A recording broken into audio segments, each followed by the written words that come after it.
Hoje, me tem a primeira reunião com o secretário de Estado novo, o senhor Sabou,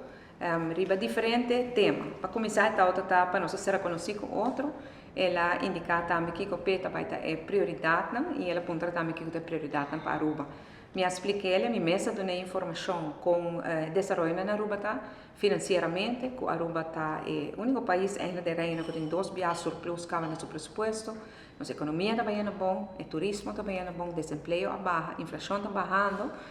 e agora que nós prioridade tá para traduzir o progresso aqui, que nós também era de nos cifra de Aruba, de bem-estar para todos os cidadãos de nosso país. Nossa kunst acaba que sei, nossa risa pensão de vejez, nossa risa bijstand, nossa ambtenaren da hayo indexação de salário, essa não gana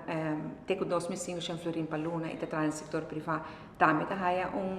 aumento de entrada, que me sei mas expliquei que nós também e nos prioridade tá para seguir trabalhar e tema aqui na para assim ajuda a gente com o poder de compra e para por combater pobreza. Claro, tem outro reto também, negociação que ainda está andando, ainda que outra vai começar com o governo novo para nós poder chegar na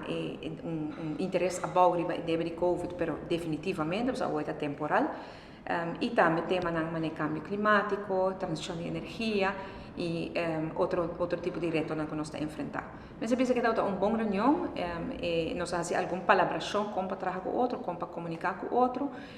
e também de maneira que ela pensa e essa conta para mim também nós conta com a cooperação e a relação de trabalho vai estar frutífero de tempo nos dilante. E lo estou visitando Aruba mediano de agosto, nós estamos preparando a agenda em também para assim na hora que vem mês por mira, não somente com bonita e doce Aruba, se não conhece Aruba, mas também principalmente com duro nós ainda trabalhando para ir para nosso país para adelante.